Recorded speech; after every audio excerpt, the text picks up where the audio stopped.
해주시고 그리고 토론을 하는 세미나이기 때문에 이 과정을 좀 보면서 자원을 해주셔야 돼요. 나는 이 부분을 읽어보고 다음에 발표를 해보겠다. 자원을 해주셔야 됩니다. 되게 평균적인 평등이 답이다. 책조 평등만죠.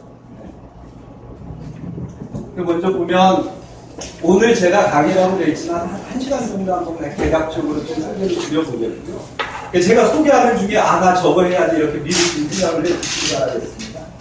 그래서 다음 주에 저희가 하게 될 내용은 건강불평등에 대한 기본적인 이해를 신청을 하는 건데 다행스럽게 대표적으로 우리나라에서 건강불평등과 관련된 최고 연구를 열심히 해주시고 많은 정리를 해주고 계신 두 분께서 최근에 이제 의료관리학 교과서를 냈습니다. 서울대학교 의과학의 의료관리학 교실에서 거기에서 한 챕터씩을 써주셨어요. 그래서 개론서로 읽기에는 딱 적당한 것 같았습니다. 그래서 보면 김명인 교수께서 보면 건강불평등의 이해라고 하는 내용을 가지고 한 30-40페이지 요약 정리를 해놨습니다. 저걸 보면 그 건강불평등이라고 하는 게 이런 거구나. 오늘 제 얘기는 덜 중요한 거 하지만 저 교과서를 잘 한번 습득을 하면 더 많은 걸 얻을 수 있지 않을까 싶고요. 그 다음에 강영호 선생님이 이제 대표적으로 강영호 선생님이 꼭 우리나라뿐만 아니라 세계적으로도 이 건강불평등과 관련된 많은 연구 업적을 쌓고 계시는 선생님이시거든요.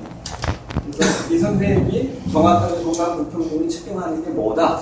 라고 하는 많은 개념들을 적어주고 계십니다. 이거 역시도 한 30페이지. 그러니까 의과대학 학생들도 볼 수 있게끔 써주셨어요. 그래서 그거 쉽게 요약 정리해서 좀 저희들에게 소개해 주실 수 있지 않을까 싶습니다. 제가 볼 때는 이 두 부분을 좀 누가 자원을 꼭 해주셨으면 좋겠고, 근데 우리 유재인 교수님 먼저 손 들어주시는데 나중에 정리는 제가 끝나고 나면 이제 좀 가운데 약간 쉴 때 정리는 좀 해보겠습니다. 그리고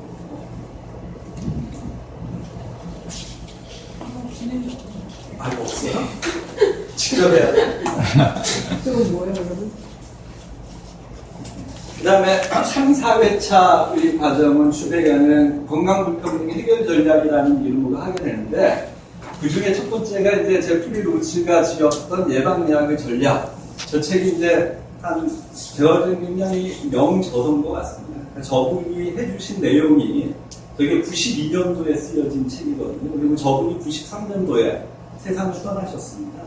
근데 이제 결국은 저분이 뿌렸던 씨앗을 바탕으로 해서 우리가 보게 되는 마이클 마머시라고 하는 분이라든지 아니면 리차드 윌킨슨 이런 분들이 저분이 내는 저 책을 근거로 해서 다양한 이론들을 발전시켜내고 많은 성과를 내는 것 같습니다. 그래서 저 책 한글로 김영희 선생님이 을지대학교 있을 때 번역을 한 게 나와 있습니다. 기회가 되시면 한번 숙독을 보내드립니다. 한번 그분이 쭉 분석하고 했던 걸 한번 읽어보시고요. 근데 저 책은 2008년도에 그러니까 그분들의 제자들이 이제 어떻게 보면 복권이 됐다고 보시면 됩니다. 1992년도에 저분이 저 책을 냈을 때만 해도 이른바 주요 예방의학 하시는 분들한테는 사이비 취급을 받으셨던 것 같아요. 그러니까 뭘 이런 거 이게 중요한 게 아니라 예방약 개발해야 된다 이런 쪽이 아마 주류였던 것 같아요. 근데 결국은 2000년대 이후 접어들면서 이분의 성과들이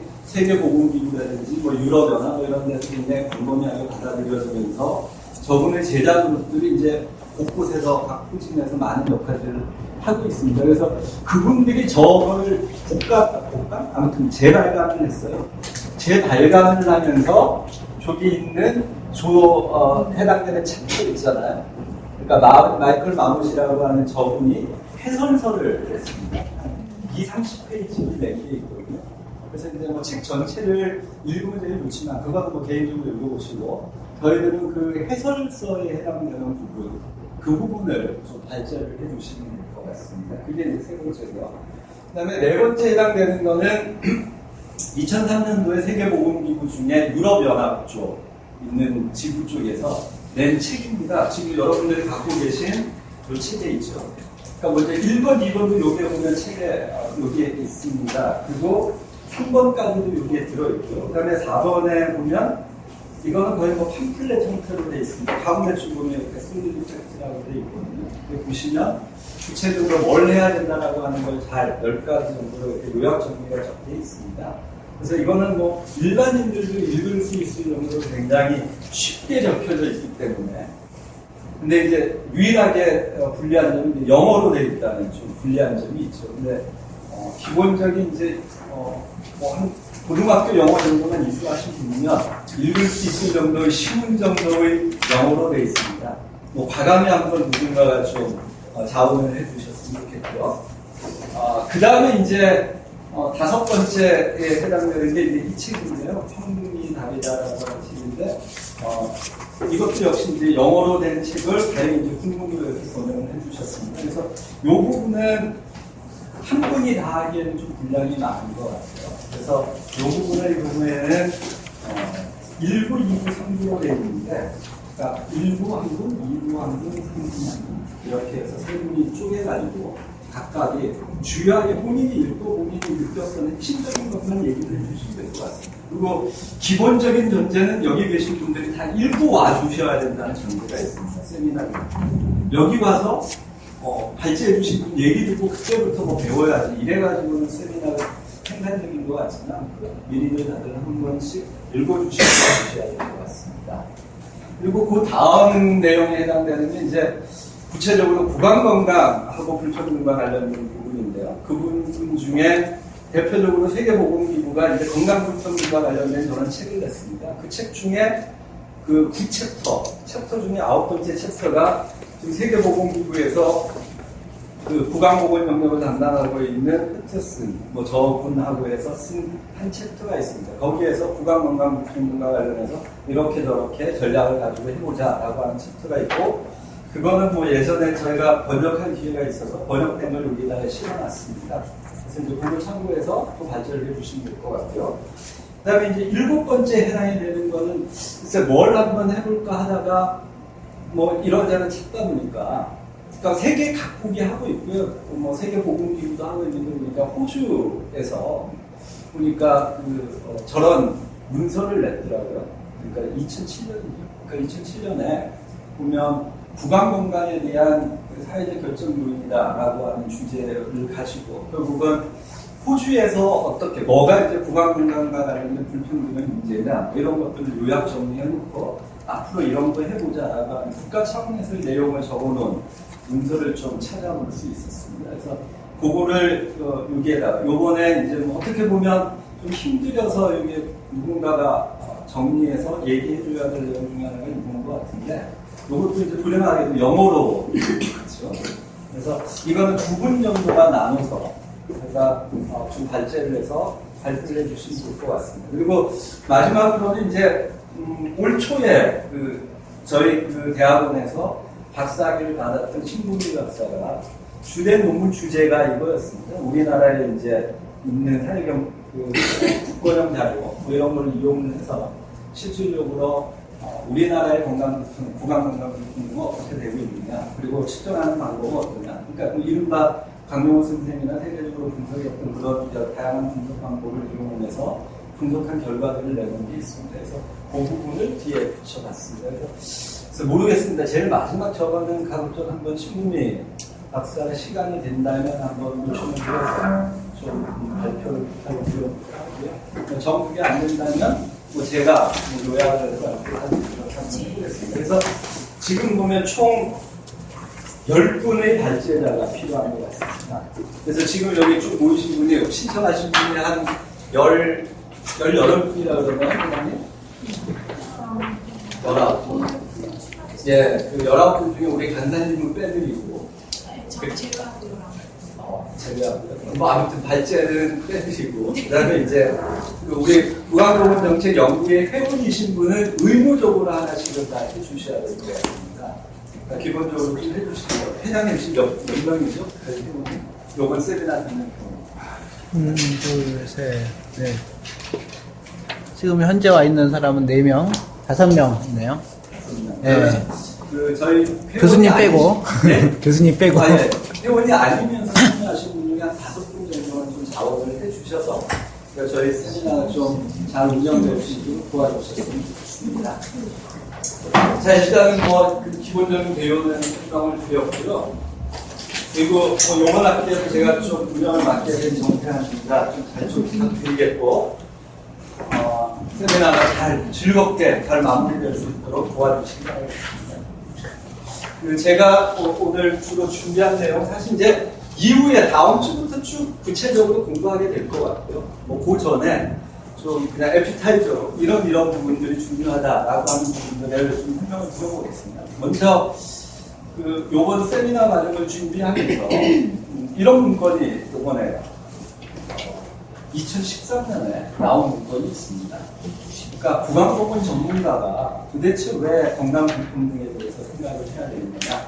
그러니까 이런 말이죠. 뭐 치과의사, 내지는 여기 이제 건강세상 네트워크에서도 오셨지만 이 기자님들 있고, 지금 대부분 보면 치과의사 내지 치과의사 선생님들이신데 실질적으로 그런 치과의사, 치과의사라고 하는 그 전문 인력들이 왜 소셜 디터미넌트라고 저거는 사회적 결정 요인이다 이렇게 번역을 하지만 일단 저게 이제 건강불평등에 이렇게 해석을 하시면 될 것 같습니다. 그러니까 구강보건 인력이 왜 건강불평등과 관련된 고민을 하고 뭔가를 해야 되는 거냐, 그 접점은 뭐냐, 이런 얘기들을 하고 있는 아주 짧은 문서가 있습니다. 그리고 저 문서의 짧게 나와 있지만 저 문서가 보면 여기에 이제 한번 보시면 제가 저희 이번에 세미나에 참여하시겠다라고 하신 분들 명단 이메일 주소도 좀 다 받으셨죠? 예, 이메일 주소까지 주시면 오늘 오신 분들을 해서 제가 메일로 드리겠습니다. 요 문서에 기반을 하고 있습니다. 이게 뭔가 하면 이제 영국에서 이제 저희 유재인 교수님이 유학하셨던 UCL이라고 하는 거기가 보건대학원이 저희 메카거든요.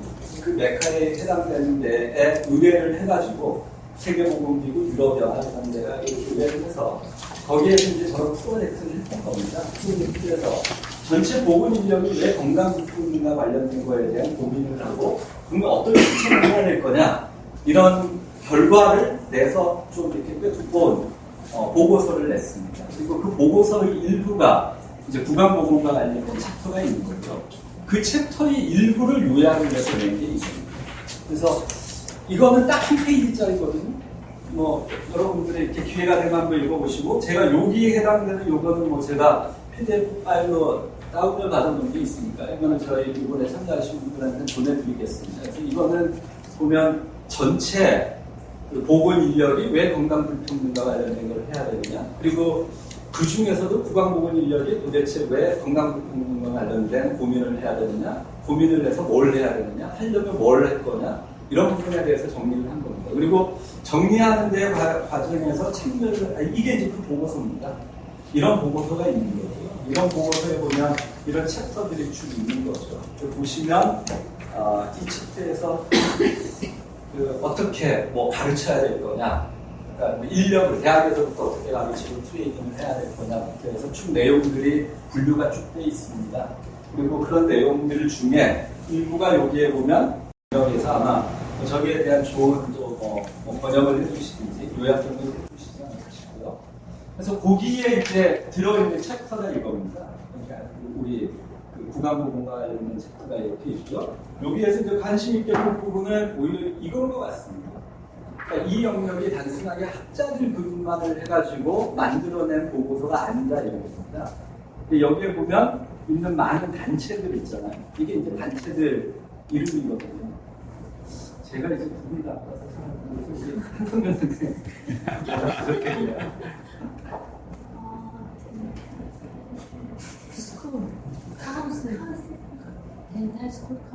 예, 그러니까 아마 치과대학 전체의 위원회입니다.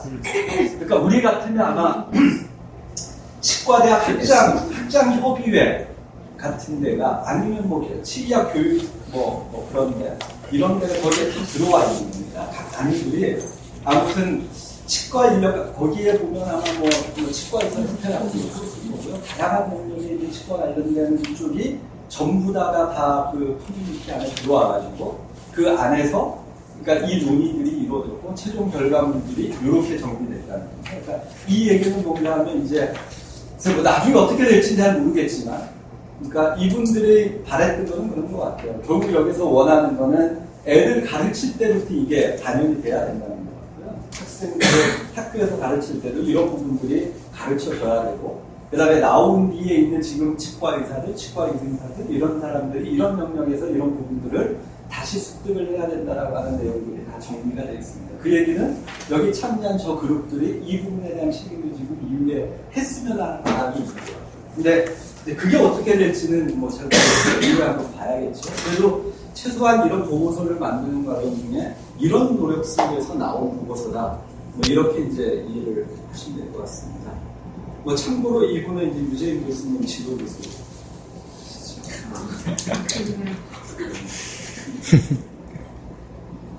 그리고 여기에서 이제 보면 또 하나는 이게 이제 그 키 메시지라고 하는 거 제가 이제 그 부분만 딱 따는 거고요. 그다음에 이제 여기에서 재밌는 것 중에 하나는 봤더니 이제 그 케이스 스타디라고 하는 것도 또 내는 게 있더라고요. 이게 이제 학교 구강보건 사업 쪽에서 어떻게 연계를 내가지고 하면 이게 이제 건강불평등과 관련된 어떤 결과를 얻을 수 있을 거다. 이런 뭐 간단한 케이스로서 하나 보여주는 거를 이런 게 있었습니다. 그래서 이거는 뭐 장수가 많지 않습니다. 그 보고서 안에 뭐 달랑 2페이지인 것 같아요. 그래서 이 정도는 한번 기회가 되면 제가 그 PDF 파일을 보내드리면 한번 읽어보시기 바라겠습니다. 자, 그리고 이제 본격적으로 말씀을 드려보자면 결국 건강불평등의 개념이 있는데 그중에 이제 우리나라의 건강불평등 현황이라고 하는 내용들은 실제로 굉장히 이슈화되기 시작하면 사실은 저런 신문보도 이런 걸 통해서 나온 것 같습니다. 대표적으로 2006년도에 한겨레 신문사가 그러니까 이제 기획을 해가지고 당시에 이제 보면 건강 형평성 학회에서 주되게 열정적으로 활동을 하셨던 강용호 선생님, 뭐 이런 뭐 김찬혁 선생님 이런 분들하고 그러니까 자문을 넣고 해가지고 그 우리 서울시를 중심으로 해가지고 그러니까 우리나라의 건강 불평등이 어떤지를 사람들이 가장 시각적으로 느낄 수 있는 게 죽는 거였거든요.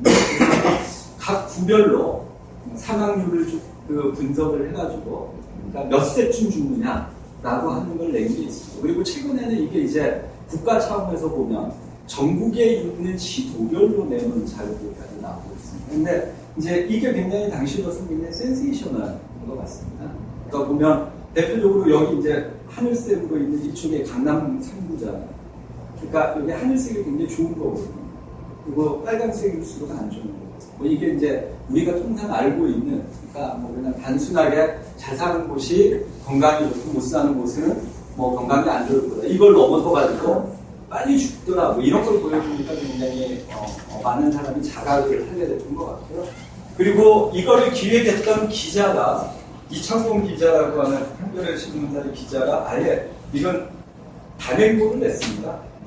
여기 보면 한국의 건강불평등이라고 하는 아예 책을 냈습니다. 그래서 뭐 여기에 이제 한번 읽어보실 기회가 있으시면 한번 이 책을 한번 읽어보시면 당시 이제 우리 사회에 어떤 의미를 던져줬는지 이런 걸 아실 수 있을 것 같습니다. 그리고 좀 전에 그 자료가 이겁니다. 결과적으로 보면 전체적으로 서울시가 뭐 이렇게 10만 명당 사망률이 대충 이 정도 되는데 가장 많이 죽는 동대문구, 강북구 이런 데는 대충 한 해에 10만 명당 2,300명 정도가 사망을 하는 거죠. 근데 보면 강남구, 서초구 이런 데는 1,800명 정도 사망을 하지 않는 거거든요. 그래서 이게 굉장한 격차가 있다라고 하는 게 보여졌고, 그리고 이게 이제 굉장히 이때 이거를 발표하셨던 많은 분들이 선정적으로 얘기하기를 뭐 우리나라 대형 전보기가 탑승객 전체가 340명쯤 되는데 그러니까 강남구하고 동대문구하고 이렇게 비교를 해보면 한 해에 동대문구에 있는 분들 전보 비행기 태워가지고 추락시키는 것과 같은 일이 매년 지금 서울시에서 벌어지고 있다. 뭐 이렇게 이제 기사화도 하고 내용을 얘기한 겁니다. 그래서 이제 같은 서울에 살면서도 굉장히 그거는 충격적으로 받아들여졌던 것 같아요. 그리고 이제 그 이후부터 보면 이제 우리 중앙정부가 질병관리본부라고 하는 어떻게 보면 이런 역학적인 모니터링을 하는 조직이 생겨나면서 계속적으로 이제 이런 것들을 계속 이제 정리해서 발표들을 하고 있습니다. 이거는 제가 이제 2008년도 거를 일단 보여드리지만 실질적으로 보면 뭐 이후에도 계속 나오고 있는 거죠. 그런 생명표에 대해서. 보시면 제가 있는 강원도입니다. 강원도의 경우에는 보면 79세까지밖에 살지 못하는데 서울에 살면 여기 대부분 다 서울 시민들이시잖아요. 그래서 저보다 2.5년은 더 사실 수 있는 좋은 기회를 갖고 계시는 거죠. 그러니까 보면 사실 이렇게 보면 시각적으로 그러니까 뭐 불평등이 문제다라고 얘기는 하지만 막상 사람이 이렇게 사망하는 것들을 가지고 이렇게 보여줬을 때 많은 사람들이 굉장히 자각을 하는 것 같습니다. 그리고 이제 지금 보면 국가 단위에서 결국 이거의 격차를 어떻게 줄일 거냐에 대한 요즘에 고민을 우리나라도 이제 하고 있는 것 같고요. 그런 부분들을 헬스 플랜이라고 하는 우리나라의 이제 장기 건강 계획의 중요한 잣대 중에 하나로 지금 들어 있습니다. 근데 문제는 아시다시피 거기에 뭔가의 재원을 쏟아서 뭔가 그걸 해결하려고 하는 노력을 안 하고 있는 거죠. 그러니까 나름대로 전문가들에게서는 이런 얘기들을 계속 하고 있고 이게 굉장히 문제다라고 하는 건 분명해요. 자, 그리고 이제 다음 주에 이제 주되게 발표를 해주시는 분이 이 부분에 대해서는 아마 더 잘 세세하게 좀 정리를 해주실 것 같습니다. 보면 불평등과 관련돼서는 차이라고 얘기하기도 하고 격차라고 얘기하기도 하고 변이라고 얘기하기도 하고 불평등, 비형평이 어떻게 보면 동의어로 쓰는 것 같습니다. 어떤 문장에서는 이 용어를 쓰고 어떤 문장에서는 이 용어를 쓰는 것 같습니다. 근데 이제 저거를 굳이 구별을 하자면 좀 더 이제 보건학적인 전문적인 영역에서는 불평등과 비형평 이 용어에 더 초점을 두고 많은 논의를 하고 있는 것 같고요. 그리고 저 둘의 차이는 윤리적인 잣대에 대한 차이다라고 요즘에 얘기를 하고 있는 것 같습니다. 그러니까 모든 게 차이가 난다고 해서 그게 다 형평성이 어긋난다라고 할 수 없다는 거죠. 뭐 대표적으로 남성과 여성이 있어서 빈발하는 암이 다르잖아요. 최근 들어서 보면 여성의 경우에는 그러니까 뭐 브레스트 가슴 쪽에 생기는 암이 많은 거고 남성의 경우에는 또 다른 영역에 생기는 암이 높은 거잖아요. 근데 그 남녀의 격차 차이가 생겼다고 해서 그 불평등이 남녀의 뭔가 그 성적의 차이라는 걸 인정을 해야 되는 거지.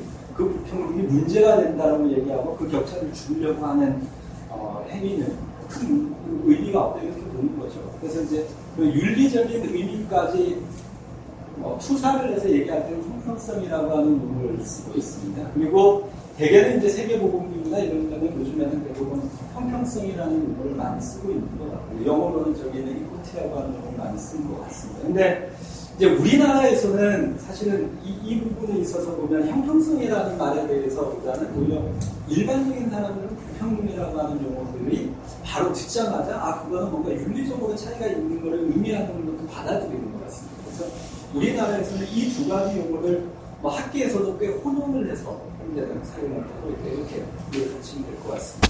그래서 그 내용이 뭐 이런 거죠. 보면 불평등이라고 하는 거는 이런 걸 의미한다 라는 거고요.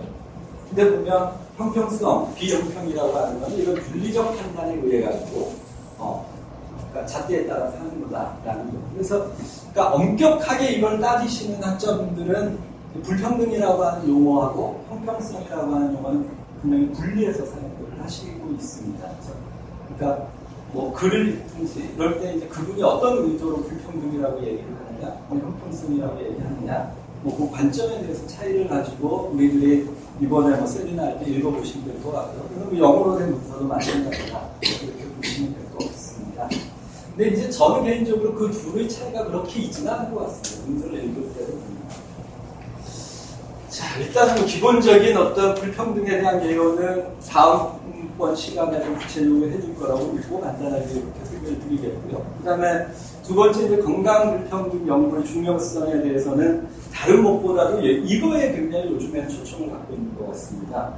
그러니까 건강불평등이 해소가 되지 않는 속에서 어떤 우리가 지금 모두 원하는 게 이게 목표인 거거든요. 이 부호는 1978년에 알마타라고 하는 곳에서 세계보건기구가 모여가지고 세계보건기구가 당시에 한 200여 국이 모였다고 그러거든요. 200여 개 국가들이 모여가지고 보건 책임자들 그리고 주되게 이제 보건과 관련돼서 연구하는 학자 그룹들이 모여서 회의를 한 그 대표적인 회의인데 그때 모여가지고 내건 슬로건이 저겁니다.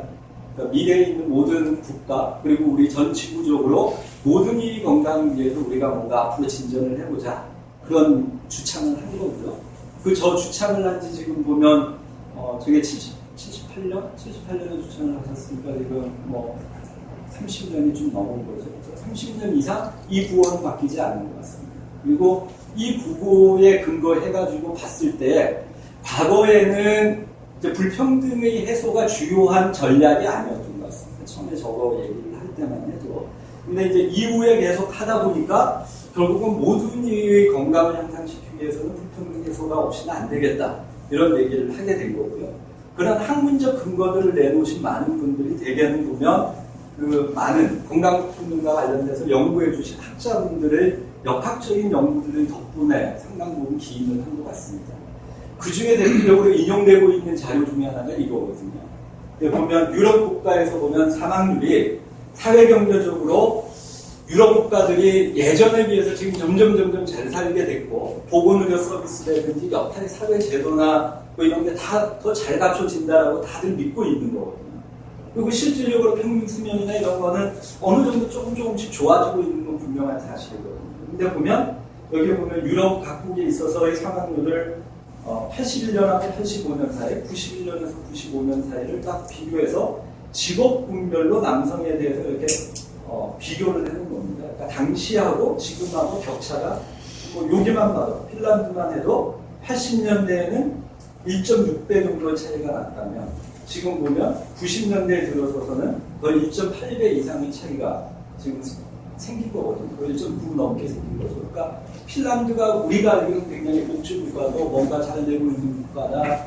뭐 그리고 거기서 하고 있는 내용들이 잘 되고 있을 거다. 이렇게 신뢰를 하고 있었는데 당장 90년대의 자료를 가지고 딱 분석을 해봤더니 그러니까 오히려 불평등이 점점 늘어나고 있다는 걸 알게 된 겁니다. 그러니까 이게 이제 뭔가 기존에 있는 방식으로 기존의 그냥 건강을 향상시킨다라고 하는 관점에서 뭔가 투자를 하는 게 그러니까 기본적으로 뭔가 오히려 불평등을 현재 심화시키고 있구나라고 하는 자각을 하게 된 것 같고요. 그래서 이 이후에 뭐 2000년 이후에 많은 자료들은 결과적으로 저 차이를 얼만큼 줄여낼 거냐 이게 굉장히 중요한 과제로 얘기를 하고 있는 것 같습니다. 뭐 대표적으로 그런 자료 중에 하나고요. 이거는 뭐 교육을 기준으로 분류를 해서 분석을 했을 때도 마찬 결과가 나오더라. 뭐 이런 걸 보여주고 있는 걸 알 수가 있습니다.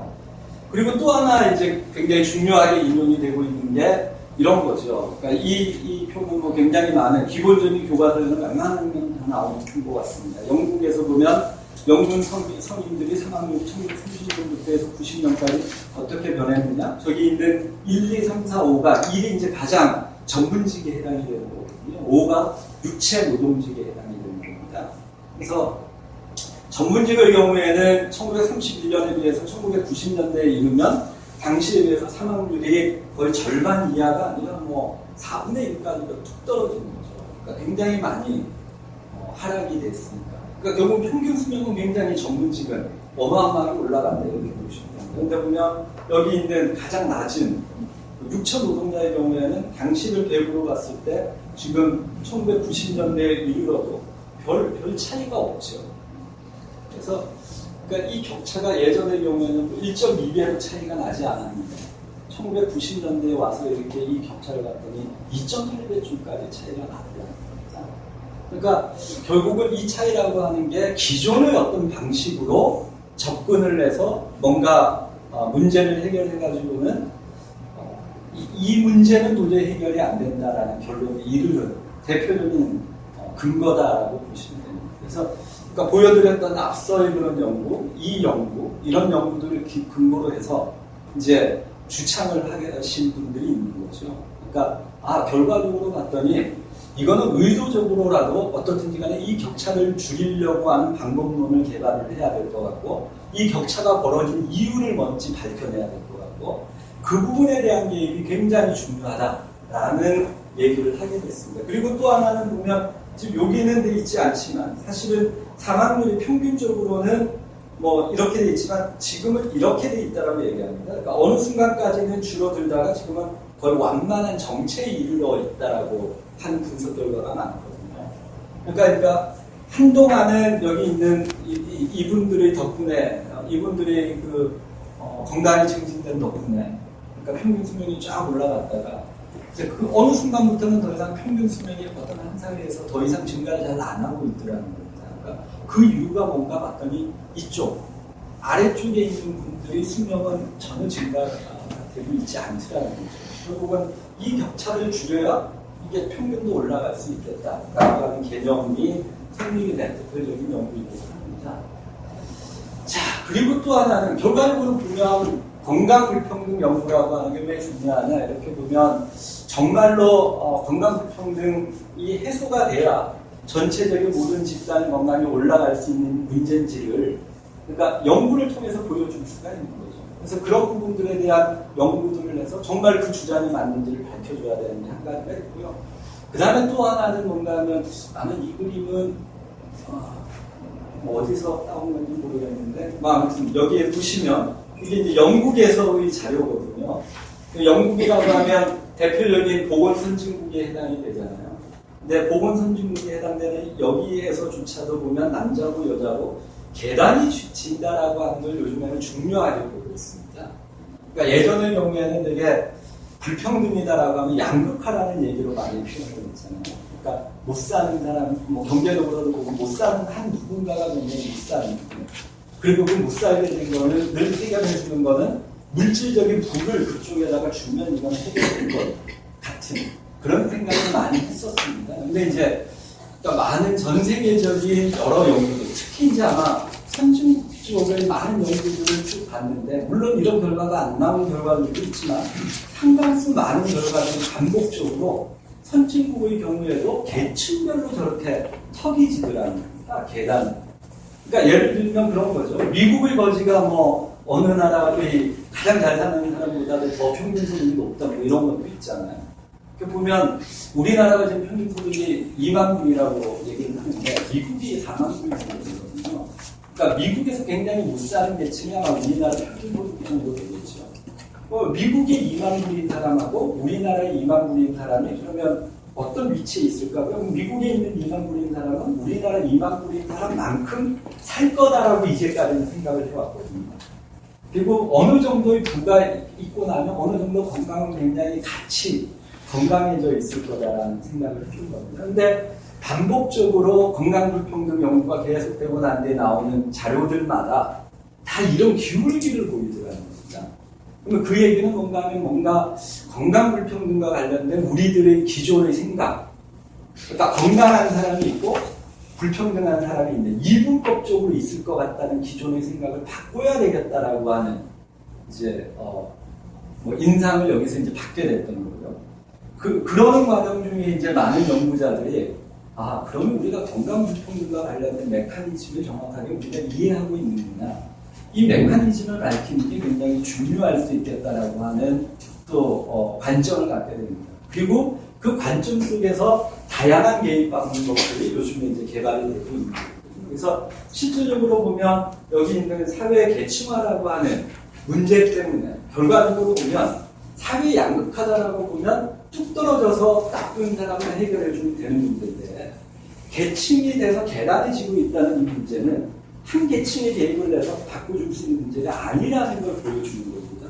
그래서 결과적으로 보면 이제 건강불평등 문제라고 하는 데는 소수의 문제가 아니라 모두에 관련된 문제구나라는 걸 또 밝혀준 대표적인 이제 어떤 연구 자료들 중에 하나입니다. 그래서 그러니까 여기의 두 가지 어떤 관점 속에서 이후에 보면 1990년대에 굉장히 활발히 많은 연구들이 이루어진 것 같습니다. 그리고 이제 그 과정 중에 뭐 대표적인 그룹이 우리가 이제 다음부터 살펴볼 그 로즈라고 하는 학자가 써낸 91년도의 근거에 의해 가지고 이후에 많은 노력과 역할을 하셨던 분들이 낸 많은 업적들이 있는데 이제 그 중에 대표적으로 여기 있는 리차드 윌킨슨이라고 하는 학자가 이제 그 이후로 굉장히 많은 저서들을 내셨거든요. 이분의 저서는 뭐 어떤 사람 그러더라고요. 읽어보면 그 책이 그 책 같다고. 그러니까 거의 뭐 1년에 한 권씩 되고 계신 것 같습니다. 그러니까 근데 그 중에 이제 뭐 이 책을 이제 뭐 보내드리게 된 건데, 그러니까 그 중에 한 연구 성과다 이렇게 보시면 돼요. 이분이 생각하는 게 현재의 답이라고 보는 건 아니고요. 그러니까 이분도 있고, 뭐 미국의 하버드대에 계시는 이치노라고 하는 분이 또 굉장히 또 이쪽에 굉장히 업적을 갖고 계시거든요. 그러니까 또 그분이 주창하고 있는 그 이론들이 내용을 주고 있습니다. 그리고 또 우리 정책 연구의 경우에는 지금 한 5년 전쯤인가 우리가 사회 역학책이라고 하는 공부를 한 적이 있거든요. 그러니까 정말로 구체적으로 그 부분을 공부해보고 싶으면 사실 국내 책으로 번역되어 있는 신영년 교수님 뭐 이런 분들은 몇몇분이 번역하신 사회 역학책을 한번 또 읽어보시면 그러니까 이와 관련된 다양한 연구들이 정리되어 있는 걸 읽을 수 있습니다. 근데 제가 이 책을 이제 보내드리게 된 가장 큰 이유는 읽기가 굉장히 편한, 그러니까 일반인들을 위해서 써주신 글입니다. 그래서 여기에 보면 이분은 굉장히 비약이 있긴 합니다만, 방법론적인 비약이 있기는 합니다만, 다양한 국제적인 자료를 모아가지고, 그래서 결국 이분이 딱 얘기하는 하나의 내용은 저겁니다. 건강 불평등 문제 없애고 싶냐? 그러면 사회가 평등해야 된다. 이게 이분의 답입니다. 그래서 사실 어떻게 보면 굉장히 우리가 뭐 그럴 수도 있겠다라고 하지만 쉽게 얘기하기 어려운 어떤 주장들을 하고 있습니다. 그렇지만 이분이 얘기하고 있는 이런 그 객관적인 자료들 뭐 이런 것들을 해석하다 보면 나름대로 그냥 단순하게 어떤 한 계층에게 결과적으로 보건적으로, 보건의료적으로 뭔가 시도를 해서 해결할 수 있는 문제는 아니구나 라는 명확한 생각을 가지게 해줍니다. 그러니까 결국 건강불평등 문제를 해결하는 데 있어서 이거를 보건 영역에서 해결할 수 있을 거다. 이거는 이제 요번 우리 세미나를 하면서 꼭 깨져야 될 대표적인 그 관점인 것 같고요. 그리고 그게 건강불평등 문제를 해결하기 위해서 이제 그 단순하게 보건의료 영역에서의 어떤 정책, 뭔가의 접근을 가지고 해결할 수 없다. 그게 깨진과 동시에 결국은 확장된 어떤 사회 영역의 문제들이 해결이 돼야 결국 이게 연계가 돼서 깨질 거다라는 생각이 결국 어떻게 보면 우리가 보건의료 정책, 결국 건강 정책이 나가야 될 바다라고까지 그냥 상통해 있는 것 같습니다. 그런 측면에서는 한번 이분이 그 쓰신 이게 이제 여기 책에 다 나와 있거든요. 이 표들이요. 그리고 여기 있는 거를 한번 인터넷에 들어가 보시기 바랍니다. 그러면 이분이 이거를 아예 슬라이드를 만들어가지고요. 전 세계적으로 다 유포를 하고 있습니다. 그냥 그대로. 그리고 원하시면 영어로 강의하시는 것도 들으실 수가 있습니다. 동영상으로 들려져 있고요. 그래서 그 중에 대표적인 그림만 간단히 보면 이게 그거거든요. 지금 보면 우리가 통상 이 그래프를 보고 대개 우리는 어떻게 해석을 했냐면 2만 불 이하인, 특히 이제 1만 불 이하인 경우에는 소득이 올라가야 1만 불 정도는 내 평균 수명이 이만큼 올라간다. 이렇게 이제 되게 이해를 하고 과거에는 끝낸 겁니다. 근데 이제 이분께서는 어떻게 생각을 했냐면 여기에 더 집중을 하셨어요. 2만 불에서 4만 불 해당되는 이 국가들에도. 그러니까 이렇게 해놓으니까 편차가 없어 보이지만 그러니까 요거를 다시 확대를 해놓으면 여기 아래쪽에 해당되는 게 어느 나라입니까? 카타르? 그러면 카타르. 네. 뭐 아무튼 요 나라가 보면 75세인 거거든요. 근데 요 있는 위에 있는 일본은 한 83세쯤 되거든요.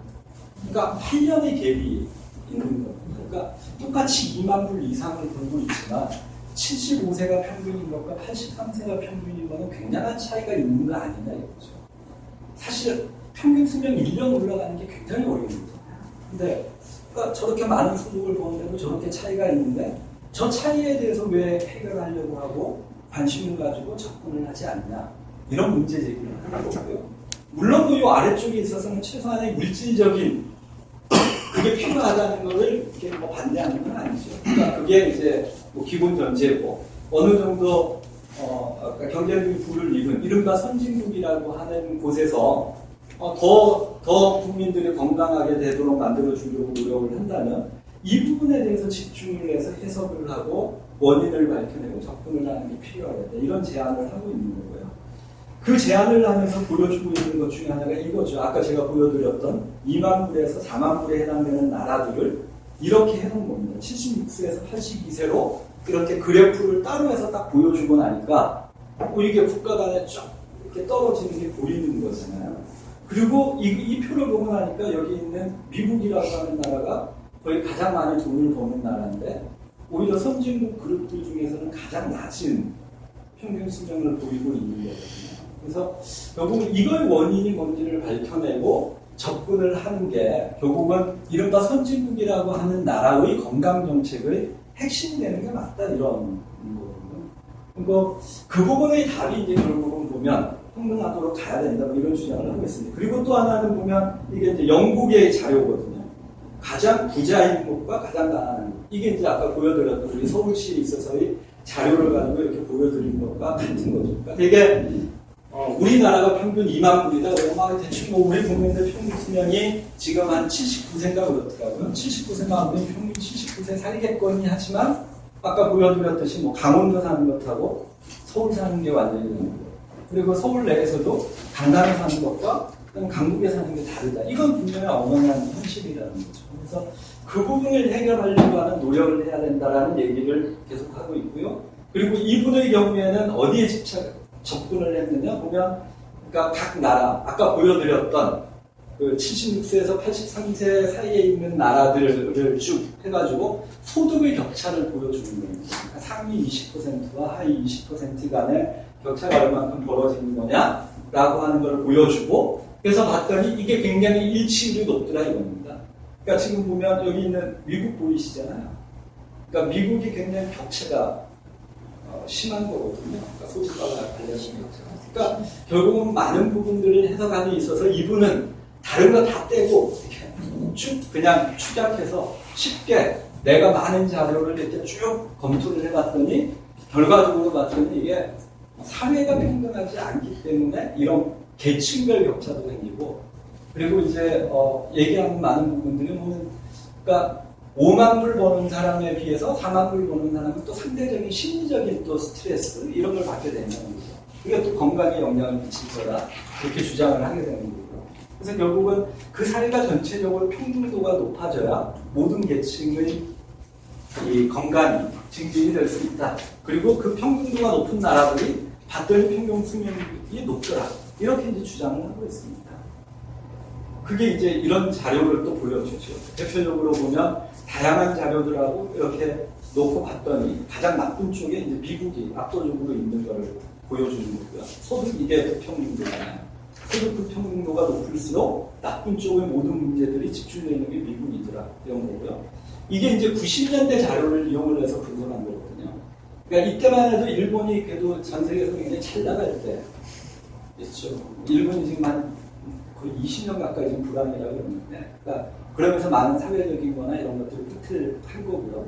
근데 이 분석한 자료인 90년대까지만 해도 일본이 전 세계에서 어떻게 보면 소득 격차도 가장 적었고, 그 다음에 저런 문제가 생기는 것도 가장 많았어요. 그 다음에 이제 그 서구 쪽에서 보면 이제 북유럽 쪽과 관련된 나라들이 훨씬 더 좋은 뭔가의 지표를, 그러니까 평등도도 높았고, 경제적인 평등도도 높았고, 여러 가지 건강과 관련된 여러 가지 문제들, 사회적인 문제들이 굉장히 좋은 쪽에 있더라는 게 이제 이분의, 그러니까 다양한 분석 자료들을 보여줍니다. 그리고 그 분석 자료를 토대로 해서 그런 답을 내고 있고요. 그래서 그 답을 보면 사실은 이제 저는 1부, 2부는 굉장히 재밌게 봤습니다. 이 책에서. 그러니까 국제적인 굉장히 많은 자료들을 보여주는데, 만약에 마지막에 이제 3부에서는 그래서 2부는 이렇게 합시다라고 하는 제안을 하고 있습니다. 근데 그 제안은 사실은 저는 별로, 그러니까 뭐 부분적으로는 동의하지만 부분적으로 동의하지 않는 내용이긴 했습니다. 근데 한번 여러분들도 한번 읽어보시고, 그러니까 이분이 갖고 있는 관점들이 맞는 건지 한번 우리들이 한번 같이 경험을 해보는 게 어떨까 싶고요. 그리고 그 과정 중에 결국은 이게 이제 이분이 굉장히 이렇게 쉬운 책도 쓰셨지만요. 리차드 윌킨슨이라고 하는 분이 일반인들이 읽어보라고 쓴 책도 이렇게 많이 쓰고 있지만, 대표적으로 이분이 이런 책도 쓰셨습니다. 이거는 이제 보건 전문가들, 그러니까 뭐 예를 들면 전공적으로 공부하고 싶은 사람들을 위해서, 그러니까 건강과 관련된 그 사회 결정 요인이 뭐냐라고 하는 것들을 쭉 모아가지고, 그러니까 지난번에 이제 정책 연구에서 공부했던 사회 역학책은 이제 미국 쪽 하버드대 있는 그 선생님이 편저를 한 거잖아요, 집에서. 그건 뭐 비슷하게 이분이 이제 자기가 알고 있는 여러 가지 지식들 이런 걸 모아가지고 정리해서 전문적인 지식의 형태로 이런 교과서를 냈습니다. 혹시 이런 쪽에 계속 관심 있으신 분은 이 책을 한번 구입을 해서 읽어보시면 나름대로 또 얻을 수 있는 게 분명히 있는 것 같습니다. 그리고 이 책에서 이제 이분은 그러니까 이런 메커니즘을 소개를 하고 있습니다. 그래서 건강불평등이라고 하는 게 단순하게 이게 이제 건강인 거잖아요. 삶의 질 건강이다라고 봤을 때 물질적인 요인이 바로 작용을 해가지고 건강불평등 이런 게 만들어지는 게 아니다. 그러니까 그것도 분명히 작용을 하지만 실질적으로 보면 사회적인 환경 그리고 무엇보다도 자기가 일하는 노동 환경, 노동, 일 이 부분들이 영향을 미친다는 거고요. 일을 하고 사회적 환경이 영향을 주면서 건강 행동의 변화에 굉장히 큰 영향을 미친다라는 거고 그리고 이게 심리적인 부분에 있어서도 굉장히 영향을 미친다고 주장합니다. 그러니까 아까 얘기했던 기울기에 대한 설명을 이분은 이렇게 하고 있는 거죠.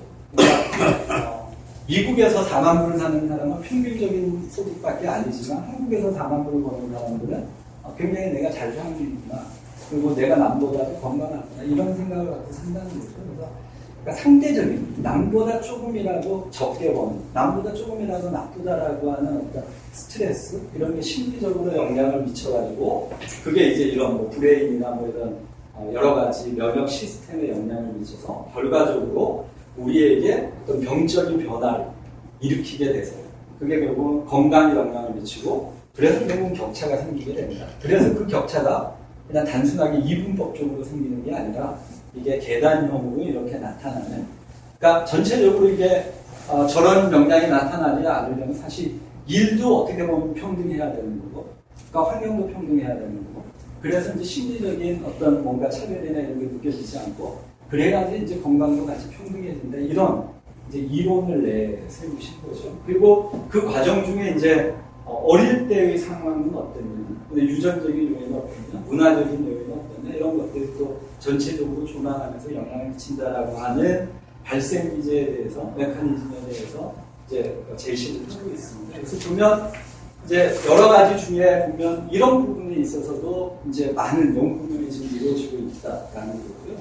그리고 그 개념의 상당 부분을 보면 어떻게 보면 굉장히 단면하게는 과거에 보면 여기 95년도에 내걸었던 그 달그렌이라고 하는 학자가 저런 그림으로서 이제 보여줬습니다. 어떻게 보면 오히려 더 심플한 거죠. 보면 과거는 개인적인 요인 그리고 생활 장식이 사실은 건강 불평등을 만드는 거다라고 생각을 이전 분들은 하고 계셨거든요. 그러니까 90년대 초반까지도 아마 대부분들은 그렇게 생각을 한 것 같습니다. 그래서 뭔가 그 보건의료 서비스를 통해 가지고 개인적인 어떤 차이를 해결해 주려고 노력을 했고요. 그리고 뭐 우리 치과쪽 같은 경우는 칫솔질 하는 거라든지 뭐 이런 것들의 문제들 때문에 뭔가 불평등하게 됐을 거냐, 그래서 어떻게 하든 또 교육을 할 거냐, 보건교육을 할 거냐, 여기에 굉장히 이제 집중을 했는데, 당시 이제 이분은 이런 개념을 정리를 하셨죠. 그러니까 여기에 오히려 이 외부의 사회, 지역사회 네트워크에 영향을 미치고, 그 또 외부에는 생활 근로 조건에 영향을 미치고, 더 거시적으로는 사회 경제적인 문화적인 이런 부분들이 영향을 미치는 거다. 그래서 결과적으로 보면 어떤 한 개인의 건강이라고 하는 거를 저기 있는 아래쪽에 있는 개인 생활 방식이나 어떤 뭐 개인적인 유전적인 요인, 신체적인 이거를 해결하려고 해서 해결되는 문제는 아니다. 이렇게 밝힌 것하고 굉장히 일맥상통하다라는 겁니다. 그러니까 결국 불평등하게 만드는 게 오히려 저기 있는 그 가까운 쪽에 있는, 그래서 이제 저거를 이제 그 프락시말이라고 영어를 따로 많이 나와요. 그리고 저 위쪽에 있는 걸 디스탈이라고 용어를 많이 씁니다. 그래서 그 쪽이 있는 실질적인 오히려 불평등이나 건강에 영향을 미치는 저 위쪽에 있는 요인들은 눈을 감고 아래쪽에 있는 요인들만 갖고 해봐야 한계가 있다라고 하는 부분을 정리하고 있는 개념이 있습니다. 그런 거를 이제 2000년 정도 들어서면 이런 뭐 구강 쪽에 많은 구강보가 많은 학자들이 광범위하게 요즘에는 받아들이고 있는 것 같습니다. 그래서 이제 구강 건강 불평등과 관련돼서 보면 이게 이제 건강 불평등과 관련돼서 이런 연구들을 되게 하고 계시거든요. 건강 수준이 어떠냐, 행태나 의료 이용이 어떠냐 이런 것들을, 그러니까 이른바 불평등이나 형평성이라고 하는 잣대를 가지고 바라보는 연구들을 많이 하고 있습니다. 그리고 그 연구들을 대개는 통상 이제 관찰 연구를 지금까지 굉장히 많이 하고 있습니다. 그러니까 아직까지는 어떻게 보면 중개 연구라고 하는 연구들은 굉장히 미약한 게 현실인 것 같아요. 그거는 뭐 꼭 우리 영역만 그런 거 같지는 않습니다. 구강보건 영역뿐만이 아니라 전체적으로도 이제는 보면 관찰 연구는 꽤 이제 숙성이 된 것 같습니다. 그러니까 그런 우리나라에서 그 서울시 시민들이 얼만큼 죽느냐 아느냐를 보여주고, 그다음에 매년 이제 질병관리본부나 이런 데가 요즘에는 250몇 개 구해가지고 시군도 해가지고 거기에 격차를 막 보여주거든요. 자살률이 어디가 제일 높고 어디가 제일 나쁘고 뭐 이런 걸 막 보여줍니다. 그래서 결국은 그 격차를 해소를 해야 되겠다라고 하는 관찰 연구는 사실은 상당 부분이 이제 축적이 되고 있는 것 같고, 우리가 사실 조금의 관심만 놓이면 가지면 얼마든지 모아서 우리나라의 구강건강 불평등은 이렇다라고 하는 것을 잘 정리해서 설명을 해낼 수 있는 정도는 된 것 같습니다. 우리나라에서. 근데 이제 구체적으로 그 부분이 뭐가 주요하게 영향을 미치는 거냐, 그리고 어디에 개입을 하는 게 정말로 효과적일 거냐, 이런 부분에 대한 어떤 연구들이 현재 필요해 보이고, 그러니까 추가적으로. 그리고 그 연구들을 바탕으로 해서 그렇다면 어떻게 개입을 했더니 정말로 좋아지더라고 하는 아웃풋이라는 연구들도 이후에는 좀 필요한 상황이 되겠습니다. 그래서 먼저 관찰 연구 대표적인 거는 뭐 이런 분포들이 있는데, 그러니까 이 분포들이 그러니까 상당 부분 되어 있는 연구들이 지금 뭐 이렇게 무수히 많이 있다는 거죠. 그리고 우리 국내에서도 이제 뭐 일부 이제 발표가 되기 시작을 한다는 거고. 그리고 보면 두 번째로 어떤 결정적인 단수